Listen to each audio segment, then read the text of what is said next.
Hello, Assalamu alaikum, dear viewers and learners. Today I am going to discuss ins and outs about The Outsider by Albert Camus. You know that The Outsider is a notable literary work by Albert Camus. A complete discussion of this literary work is given, which will help you enhance your literary skills and prepare for your coming examinations.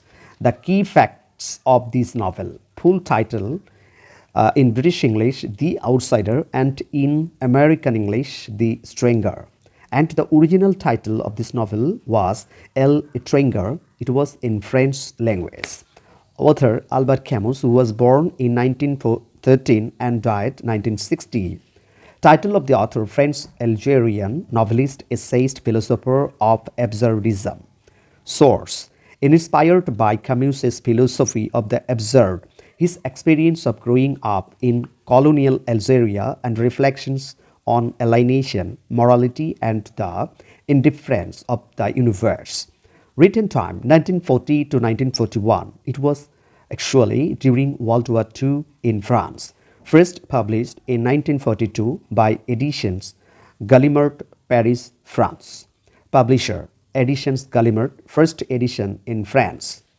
Genre: philosophical novel or modernist fiction, absurdist literature or existentialist novel. Form: novel. This novel is divided into two parts. In part 1, Meursault's life before the murder, and in part 2, trial and his execution. Structure: linear narrative with simple, direct prose, blends realism with philosophical symbolism, divided between events of life and events of judgment.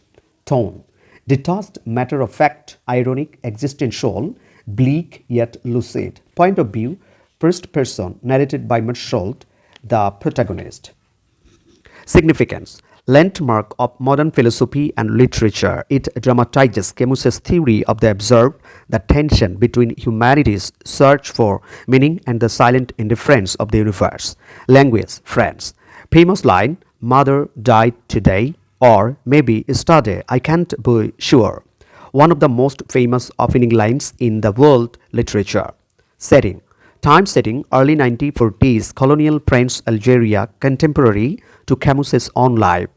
Place setting: Algiers, Algeria, mainly Meursault's apartment, the seashore, and the courthouse. If we go through the major characters, the major character: Meursault, Marie Cardona, Raymond Sintes, the Arab.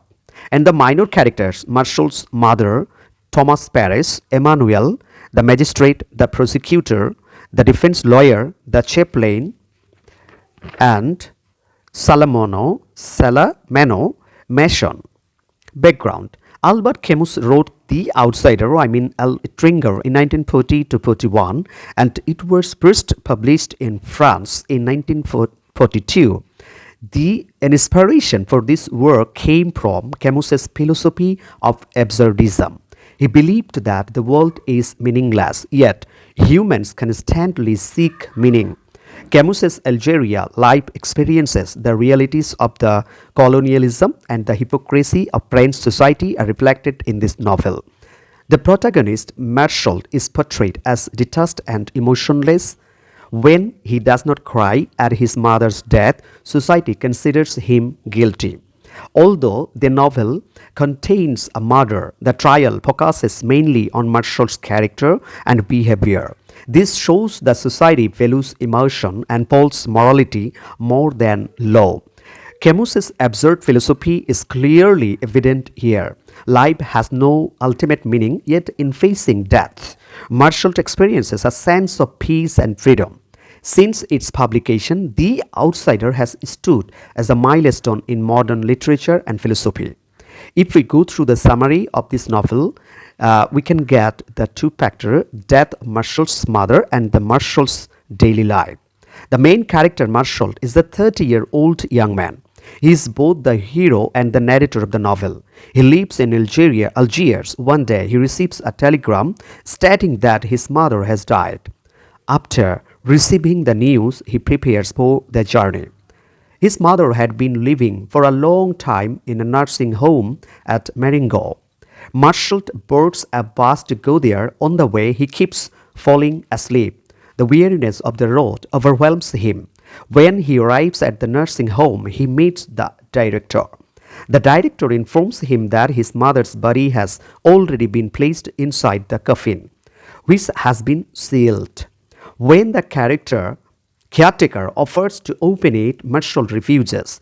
He spends the whole night beside the coffin. The caretaker stays there too, talking a lot, which annoys Meursault. Yet he shows no emotion, no sympathy, yet no empathy. He drinks coffee and smokes cigarettes all night. Morning comes. The next day, Meursault again speaks with the director. The director tells him that his mother's close friend, Thomas Paris, will join the funeral procession. This old man had once been her companion. The procession begins. The funeral takes place in a small rural area. The scorching sun and the heat make the journey unbearable. Thomas Paris becomes breathless as he walks. He almost faints. The heat of the sun seems to consume everything. Meursault himself feels exhausted. To him, the day seems long and vague. Later, he admits that he remembers very little of the funeral. What dominates his memory is the light and the heat of the sun. Throughout the entire event, he expresses no grief. His mother's death does not make him sad. After the funeral, that very night, he returns calm and indifferent. He goes back to his apartment in Algiers. This incident at the very beginning of the novel clearly defines Meursault's character. Unlike the others, he does not show grief. His behavior is detached, normal, and indifferent. To him, his mother's death is merely another event in life. This attitude makes him stand apart in society. From here begins the origin of his identity as the outsider. Next, Meursault's daily life. The day after his mother's funeral, Meursault goes to the beach. He swims in the water and finds some pleasure in the presence of nature. There, he meets a former colleague, Marie Cardona. They spend time together. Marie is a lively and cheerful lady. She likes Meursault. They swim, play, and laugh in the sea. The day becomes joyful for both of them. In the evening, they go to the theater together. They watch a comedy film. The light humor entertains them. Yet, Meursault remains completely detached. He does everything mechanically without emotion. After the movie, they spend the night together. Marie is full of affection and love, but Meursault shows no real feeling. The next morning, he wakes up to find Marie has gone. That day, he lies in bed until noon, doing nothing.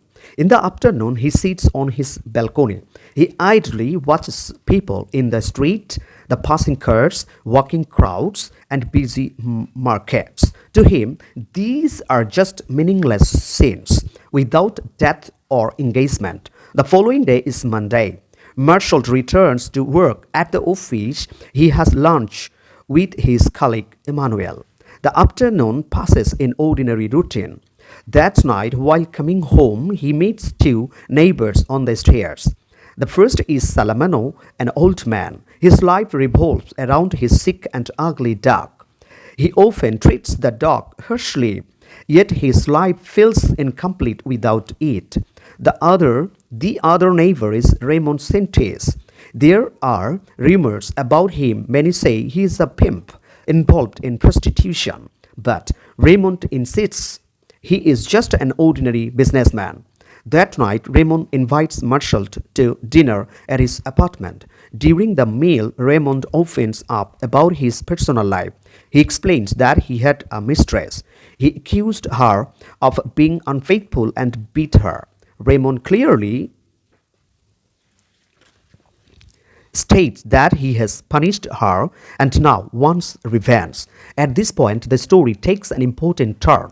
Raymond plans to lure his mistress back. He wants to set a trap. For this, he asks Meursault's help. Raymond wants Meursault to write a letter on his behalf. The letter will pretend to be filled with love and affection. If the woman falls for it and returns to him, Raymond will then be able to hurt her more. Meursault agrees without hesitation. He writes the letter with complete detachment, showing that morality or other people's feelings mean little to him. A few days later, on Saturday, Marie Cardona visits Meursault's flat again. She directly asks him, "Do you love me?" Meursault answers, "I don't know." To him, love is meaningless. However, he adds that if Marie once marries, he will agree. His response confuses Marie Cardona, but she chooses to continue the relationship. Just then, they hear shouting from Raymond's apartment. Running over, they find Raymond beating his mistress. The police arrive and intervene. An officer slaps Raymond and orders him to the station. In this situation, Raymond turns to Meursault for help. He asks him to testify that the mistress was at fault. Meursault agrees without hesitation. That same night, another scene unfolds. Salamano lodges his dog and breaks down in tears. Although he had always cursed and mistreated the dog, he is completely shattered by its absence. This moment highlights the contradictions of human nature and the pain of loneliness. Okay, so in this part, we see Meursault gradually drawn into different events.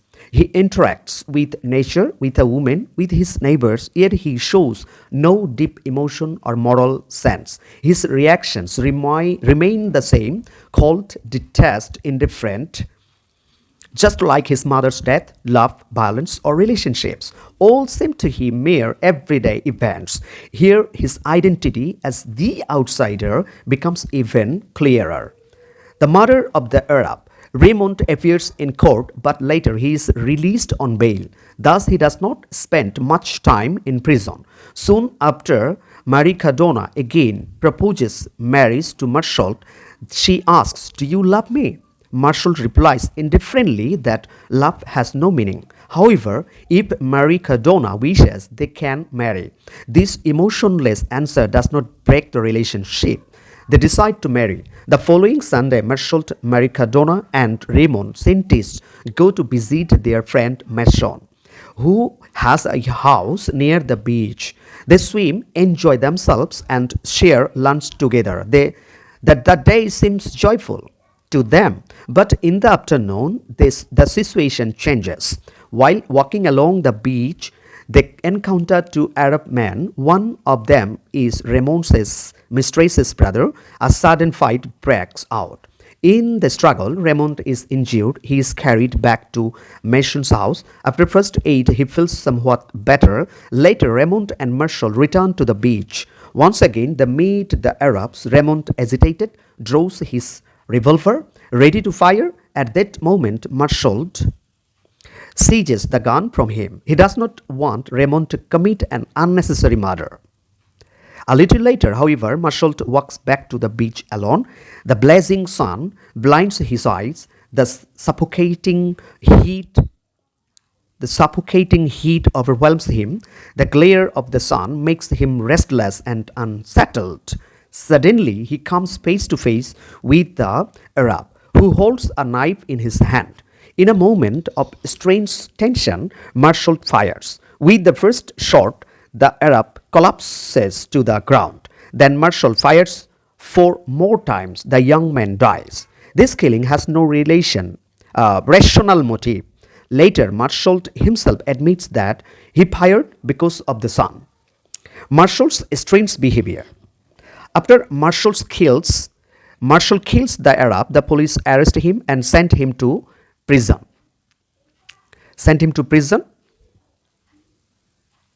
His initial reaction is different from that of others. He shows no remorse for his crime. This detached attitude surprises his lawyer. The lawyer had expected at least some sign of regret, but Meursault remains calm and indifferent. Even at his mother's death, he had not cried.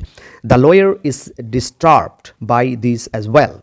One day, the magistrate comes to speak with him. The magistrate tries to bring him back to religion, holding up a crucifix. He urges Meursault to believe in God, saying that such faith might ease his path to freedom.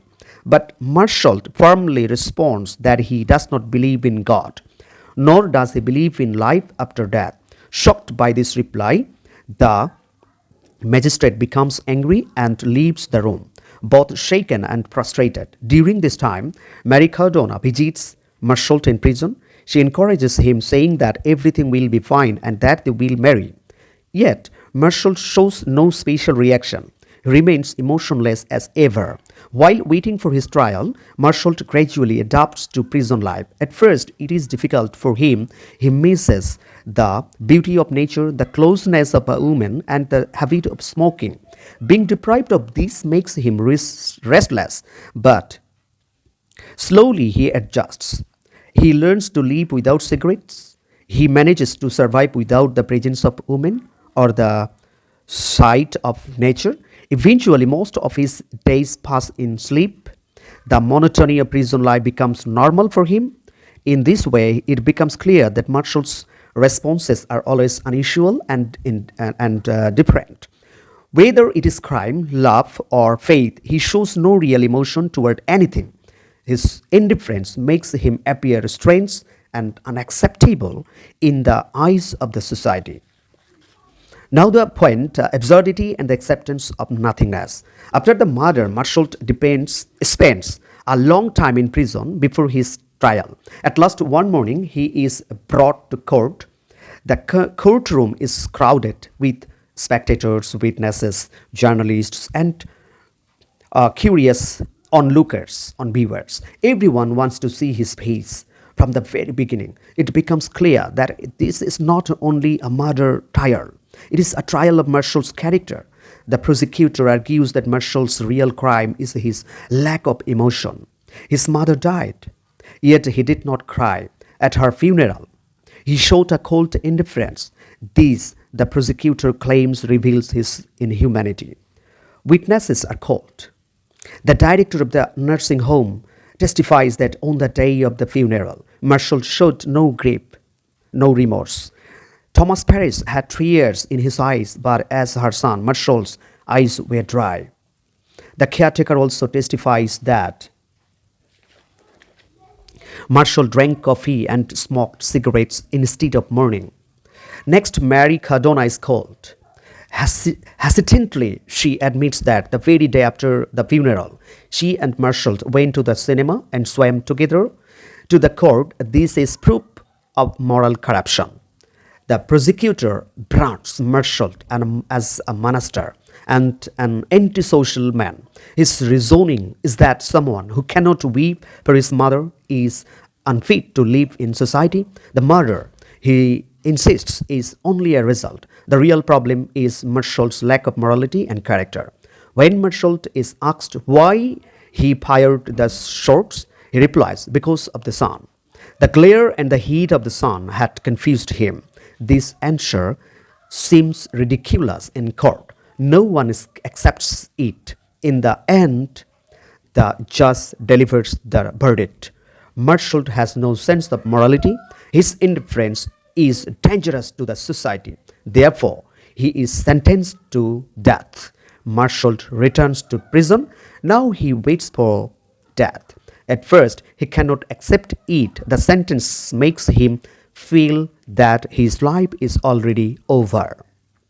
He dreams of escape. He imagines winning an appeal, finding some legal loophole. For a while, faint hope lingers, but as time passes, hope fades. He realizes no appeal will ever succeed. Death is inevitable. Slowly, this realization comes him. One day, a chaplain comes to visit him. The priest urges Meursault to turn back to faith in God. He says that if Meursault remembers God before death, he will find salvation. There is life after death and peace awaits there. But Meursault rejects it all. He says he does not believe in God. He does not believe in life after death. The chaplain is shocked. He continues to pursue him, but to no effect. Finally, Meursault loses patience. He seizes the chaplain by the collar and shouts that the world is meaningless.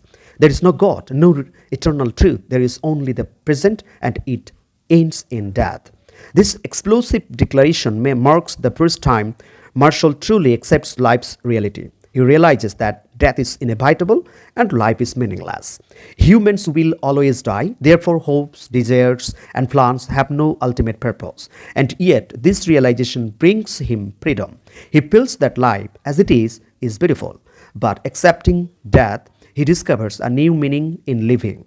In the final scene, Meursault looks up at the night sky. The world appears vast, indifferent, and strange. It is within this indifferent world that men must live.